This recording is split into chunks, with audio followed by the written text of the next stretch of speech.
আজি সভাৰ শ্ৰদ্ধাৰ সভাপতি মহোদয় আৰু আমাৰ বিদ্যালয়ৰ শ্ৰদ্ধাৰ প্ৰধান শিক্ষক মহোদয় আৰু শিক্ষাগুৰুসকল আৰু মোৰ মৰমৰ সহপাঠী আৰু ভণ্টি ভাইটিসকল, আজিৰ এই বিশেষ দিনটোত আমি সকলো মিলি শিক্ষক দিৱস উদযাপন কৰিবলৈ একত্ৰিত হৈছোঁ।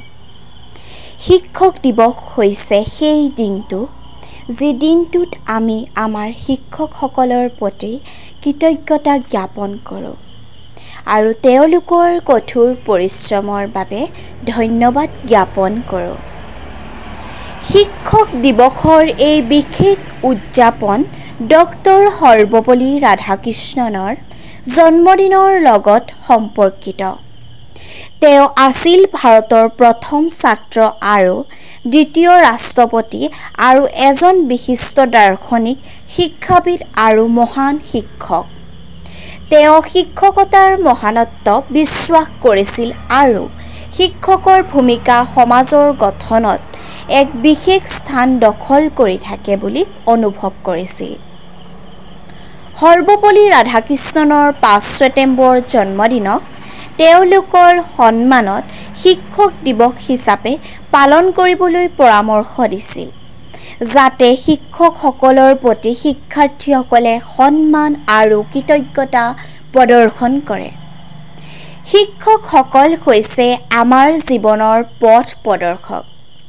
তেওঁলোকে কেৱল পাঠ্যপুথিৰ জ্ঞানেই নহয়, জীৱনৰ মূল্যবোধ আৰু নৈতিকতা শিকায়।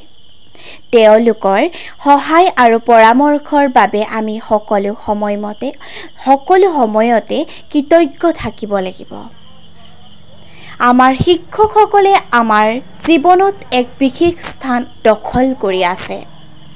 তেওঁলোকে আমাৰ মনৰ দুৱাৰ খুলি দিয়ে আৰু নতুন চিন্তাধাৰা আৰু সৃষ্টিশীলতাৰ পথ দেখুৱায়। তেওঁলোকৰ সহায়ৰ বাবে আমি আমাৰ লক্ষ্যসমূহত উপনীত হ'ব পাৰোঁ। আজিৰ এই বিশেষ দিনটোত আমি সকলো শিক্ষকক ধন্যবাদ জনাইছোঁ।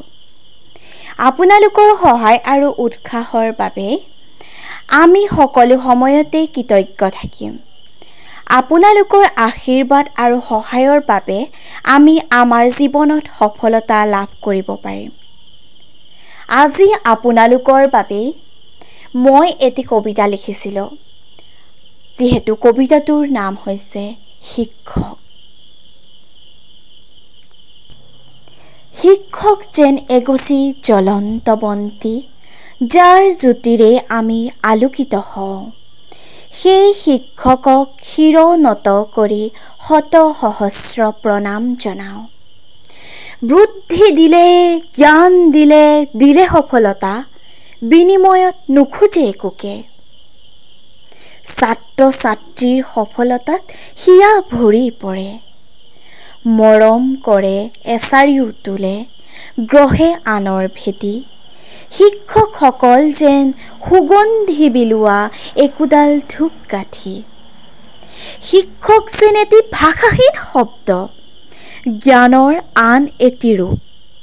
শিক্ষকৰ পৰশ পালেই অজ্ঞানতা পাই লোপ। যিহেতু মই এই কবিতাটো আপোনালোক সকলো শিক্ষকৰ বাবে মই মোৰ নিজ হাতেৰে লিখিছিলোঁ আৰু আজি এই শিক্ষক দিৱসৰ যি আলোচনা, কথাটো কৈছোঁ বক্তৃতা, এই বক্তৃতাতে আপোনালোক সকলোলৈকে মই এই কবিতাটো প্ৰেৰণ কৰিলোঁ। কেনে পালে জনাব। আজি মোৰ চমু বক্তৃতা ইমানতে সামৰণি মাৰিলোঁ। ধন্যবাদ।